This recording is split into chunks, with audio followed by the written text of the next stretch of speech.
أعوذ بالله من الشيطان الرجيم بسم الله الرحمن الرحيم وأنكحوا الأيام منكم والصالحين من عبادكم وإمائكم إن يكونوا فقراء يغنهم الله من فضله والله واسع عليم صدق اللہ العظیم وَأَنكِحُوا الْأَيَامَ مِنْكُمْ تم میں سے جن کا اس وقت تک نکاح نہ ہوا ہو ان کا بھی نکاح کراؤ وَالصَّالِحِينَ مِنْ عِبَادِكُمْ وَإِمَائِكُمْ اور تمہارے غلاموں اور باندیوں میں سے جو نکاح کے قابل ہوں ان کا بھی ایامہ کہا جاتا ہے، مرد عورت دونوں کے لیے استعمال ہوتا ہے جن کے نکاح نہ ہوئے ہوں۔ عباد غلام، امائکم باندیاں، اور تم میں سے جن کا نکاح نہ ہوا ہو ان کا بھی نکاح کراؤ، اور غلام باندیوں میں سے جن کا نکاح نہ ہوا ہو ان کا بھی نکاح کراؤ۔ ان یکونوا فقراء یغنہم اللہ من فضلہ اگر وہ تنگ دست ہوں تو اللہ اپنے فضل سے انہیں غنی کر دے گا، مالدار بنا دے گا، بے نیاز کر دے گا۔ واللہ واسع علیم اللہ تعالیٰ بہت وسعت والا ہے، سب کچھ جانتا ہے۔ معاشرے میں برائی کے جو اسباب ہیں ان کو ذکر کیا جا رہا ہے اور کیسے معاشرے کو بہتر بنایا جا سکتا ہے۔ تو پہلا حکم یہ دیا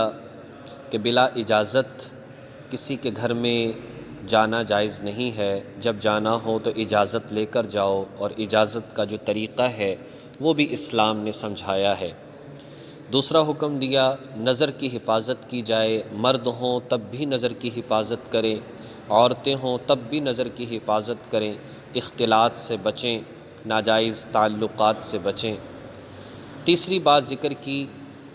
کہ نکاح میں جلدی کی جائے۔ معاشرے کا بہت بڑا بگاڑ اس وقت بھی ہوتا ہے جب کہ جوان اور بالغ موجود ہوں اور ان کا نکاح نہ کیا جائے، لڑکے لڑکیاں موجود ہوں اور ان کے نکاح میں بلا وجہ تاخیر کی جائے، یہ چیز بھی معاشرے میں بد امنی کا سبب بنتی ہے، فحاشی عریانی بے حیائی کا سبب بنتی ہے۔ تو ارشاد فرمایا کہ جوان آزاد لوگوں میں سے ہوں تو جب بالغ ہو جائیں تو پھر جلد از جلد انہیں فکر کرنی چاہیے۔ ماں باپ کو چاہیے کہ جب بچے بالغ ہوں تو انہیں چین کی نیند نہ آئے جب تک کہ ان کے لیے کوئی نکاح کا بندوبست نہ کر لیں، اور جلد از جلد اس کے اندر کوشش کرنی چاہیے۔ اور دوسرا یہ ہے کہ جو غلام باندیاں ہیں ان کے حوالے سے بھی اللہ تبارک و تعالیٰ نے حکم دیا کہ ان کے بھی نکاح کروا دیا کرو تاکہ گناہ سے بچے رہیں۔ ان یکونوا فقراء سوال یہ پیدا ہوتا ہے کہ اگر مالداری نہیں ہے، نکاح کے قابل نہیں ہے تو کیا کیا جائے؟ تو اللہ تبارک و تعالیٰ نے اس میں یہ بات ارشاد فرمائی،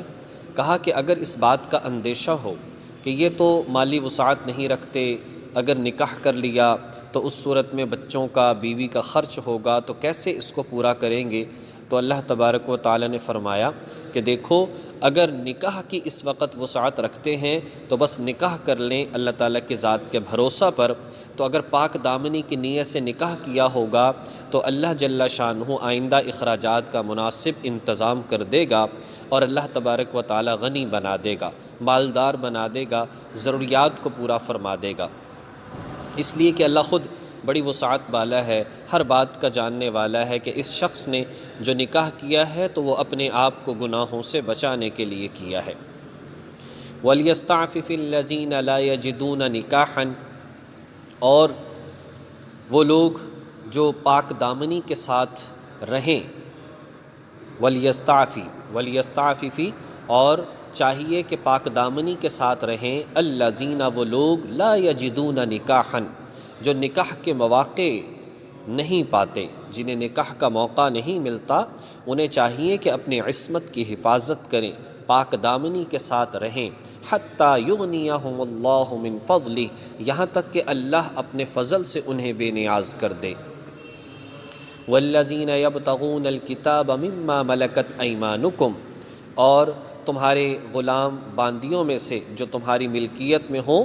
اگر وہ مکاتبت کا معاہدہ کرنا چاہیں تو فکاتبوہم، تو ان کے ساتھ مکاتبت کا معاہدہ کر لیا کرو، ان علمتم فیہم خیرا، اگر تم ان میں کوئی بھلائی سمجھتے ہو، بھلائی دیکھتے ہو۔ وآتوہم من مال اللہ الذی آتاکم، اور انہیں ان غلام باندیوں کو اس مال میں سے دو، الذی آتاکم، کہ اللہ تبارک و تعالیٰ نے جو مال تمہیں دیا ہے، یعنی کوئی غریب ہو تو ان کی امداد کرو۔ ولا تکرہوا فتیاتکم علی البغاء، اور فرمایا کہ اپنے غلام باندیوں کو فحاشی پر مجبور مت کرو، ان اردنا تحصنا، کہ جو باندیاں پاک دامن رہنا چاہیں،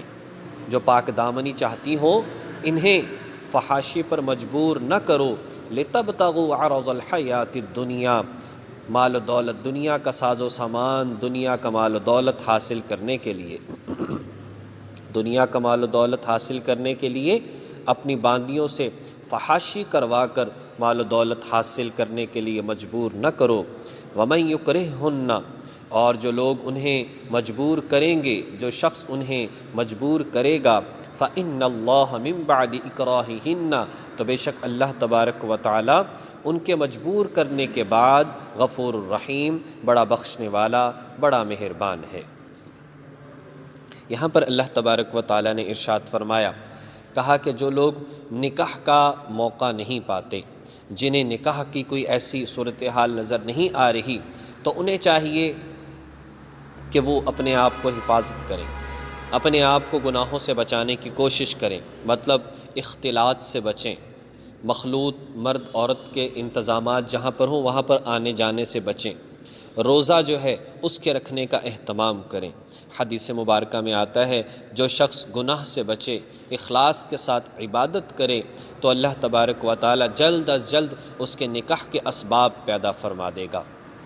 اور دوسری بات ارشاد فرمائی، جو غلام باندیاں ہیں وہ اگر مکاتبت کا معاہدہ چاہتے ہوں تو ان کے ساتھ مکاتبت کا معاہدہ کر لیا کرو۔ دراصل بات یہ ہے کہ بعض مسائل ایسے ہیں جن کا اگر ماحول ہو تو آسانی سے سمجھ میں آ جاتے ہیں، اور اگر ماحول نہ ہو تو سمجھانا ذرا مشکل ہو جاتا ہے۔ انہی میں سے ایک مسئلہ غلام باندیوں کا ہے۔ اس کے حوالے سے یہ بات سمجھ لیجئے کہ اگر اسلامی حکومت ہو اور اس میں جہاد کی نوبت آ جائے تو اس جہاد کے موقع پر جن سے ہوگا تو وہاں پر ظاہری بات ہے کہ جہاں پر لوگ شہید ہوں گے وہاں پر لوگ پکڑے بھی جائیں گے، مسلمانوں کے بھی لوگ پکڑے جائیں گے اور ان کے بھی لوگ پکڑے جائیں گے۔ جو یہ لوگ قیدی ہوں گے ان کے بارے میں یہ بھی ہے کہ بغیر پیسے کے چھوڑ دیا جائے، یہ بھی ہے کہ غلاموں کے بدلے میں غلام چھڑوا لیے جائیں، قیدیوں کے بدلے میں قیدی چھڑوا لیے جائیں، اور یہ بھی ہے کہ انہیں جو ہے قید ہی رکھ لیا جائے۔ تو اس صورت میں یہ بات ارشاد فرمائی، اگر وہ اس بات کو سمجھتے ہوں کہ ان کو چھوڑنا نقصان دہ ہوگا، ان کو اپنے پاس ہی رکھا جائے، اس صورت میں جو لشکر کا امیر ہے وہ اپنے دائیں ہاتھ کے ساتھ ایک غلام کو پکڑے گا اور کسی ایک مجاہد کے دائیں ہاتھ میں اس کو پکڑا دے گا کہ تم اس کے مالک ہو۔ اسی طرح سے وہ ایک باندی کو، ایک قیدیہ کو پکڑے گا اور اسے اسی طریقے سے کسی کو مجاہد کو دے دے گا کہ تم اس کے مالک ہو۔ یہ اگر اہل کتاب میں سے ہے، یہ غلام باندی اگر اہل کتاب میں سے ہے، یہودی یا عیسائی ہے، تو یہ جو پکڑانا ہے لشکر کے امیر کا جو پکڑانا ہے یہ ایجاب قبول کے مترادف ہے۔ یوں سمجھے جیسے ان کا نکاح ہو گیا، ان کے ساتھ بیوی والے تعلقات پھر جائز ہوتے ہیں شریعت کی روح سے، اور اس پر اعتراض نہیں کرنا چاہیے، اس لیے کہ نبی علیہ الصلاۃ والسلام صحابہ کے دور میں ایسا تھا۔ حضور کے خود ایک باندی تھیں حضرت ماریہ قبطیہ رضی اللہ تعالی عنہا، ان سے باقاعدہ حضور کا بیٹا بھی تھا حضرت ابراہیم، جس کی قبر جنت البقیع میں موجود ہے۔ اسی طریقے سے کہا کہ یہ ایجاب قبول کے مترادف ہے اور اس طرح سے ٹھیک ہوگا۔ ہاں جہاں تک معاملہ ہے اگر یہ سکھ ہوں، ہندو ہوں